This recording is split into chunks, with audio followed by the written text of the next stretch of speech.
আমরা ভোট দিতে পারবো না, আমরা ভোট নিতে যাচ্ছি অথচ আমাদের ভোট দেওয়ার কোনো সুযোগ নেই। ট্রেনিং থেকে আমরা যেদিন থেকে ট্রেনিং করছি সেদিন থেকে দেখছি খুব ভালো।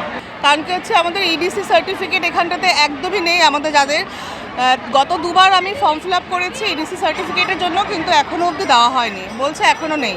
হ্যাঁ, কথা বলেছি, ওনাদের কাছে কোনোই উত্তর নেই। এর আগের দিনে বলা হয়েছিল পিপিসেলে পাওয়া যাবে, গত দুদিন বলা হচ্ছে পিপিসেলে পাওয়া যাবে। ঠিক আছে, তো পিপিসেলে আজকে আসলাম, এখনও আমাদের আসেনি, বলে আরও 1.5-2 ঘন্টা ওয়েট করতে। আমরা ভোট দিতে পারবো না। আমরা এত বড় একটা মানে এটা ব্যবস্থা থাকা উচিত ছিল, কারণ যে আমরা ভোট নিতে যাচ্ছি অথচ আমাদের ভোট দেওয়ার কোনো সুযোগ নেই, সেটা তো বলতে পারবো না। বাট আমাদের ঘরে যে প্রথম যেদিন ট্রেনিংটা ছিল সেই ঘরের কোনো প্রিজাইডিংই পাইনি। অ্যারেঞ্জমেন্ট ঠিকই আছে। আমার 51 ইংলিশ বাজার, ভালোই, যেটুকু দরকার সেটুকুই আছে। কি বুকে বাংলাদেশ আর হাতে বিদেশি?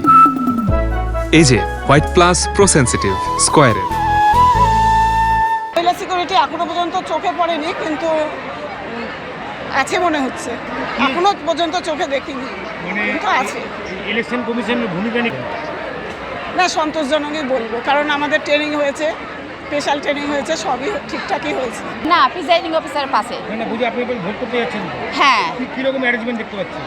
আমি তো অনেক আগে এসেছি, তো ভালোই, নো ডাউট ভালো। এখন কি কোনো কিছু অসুবিধা হয়েছে? না, আমাদের কোনো অসুবিধা হয়নি। Security arrangement?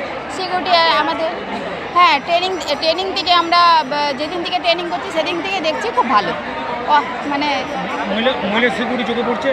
মহিলা সিকিউরিটি বলতে হ্যাঁ আছে সামনে আছে। মানে আমি আর্লি মর্নিং এসেছি, তো আমি তখন হয়তো বুঝতে পারিনি, কিন্তু আছে পাশে। পিসিআই ভূমিকা নিয়ে ঠিকঠাক আছে? হ্যাঁ, সব অবশ্যই হবে, আশা রাখছি।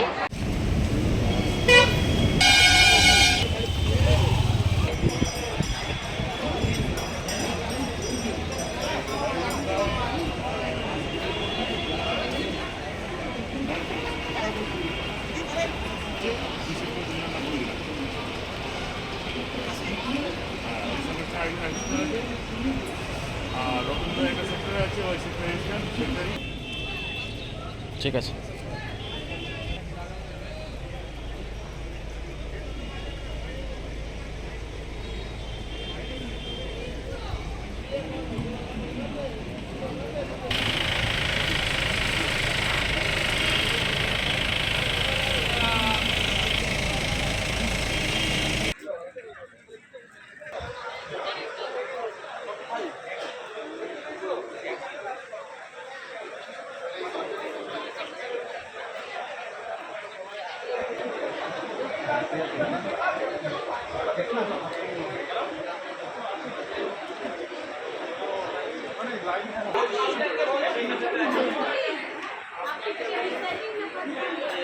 কোনটা গেল না?